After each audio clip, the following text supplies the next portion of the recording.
காலை சென்னையில் உள்ள கரூர் மாவட்டத்தினுடைய கழக செயலாளரும் கோவை தெற்கு மாவட்டத்தினுடைய சட்டமன்ற உறுப்பினரும் முன்னாள் அமைச்சருமான திரு செந்தில் பாலாஜி அவர்கள் வீட்டிலும் அவருடைய தம்பி திரு அசோக்குமார் அவர்கள் வீட்டிலும் கரூர் காவல்துறையினர் தேடுதல் பணியில் ஈடுபட்டிருக்கிறார்கள். ஆனால் என்ன வழக்கிற்காக சென்று அவர்கள் தேடுதல் பணியில் ஈடுபட்டார்கள் என்று விவரம் யாருக்கும் தெரிவிக்கப்படவில்லை.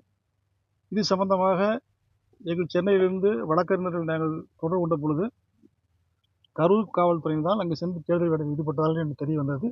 அதே சமயம் செய்தி சேனல்களில் வரப்பட்ட செய்திகளிலும் அவர்கள் தான் தேடுதல் பணியில் ஈடுபட்டிருந்தார்கள்.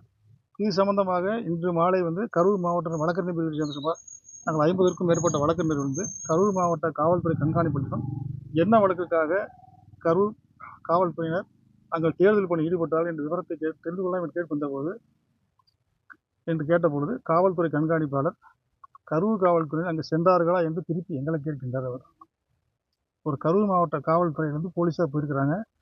ஒரு மாவட்ட காவல்துறை கண்காணிப்பாளருக்கு தெரியாமல் சென்னைக்கு போயிருக்காங்க.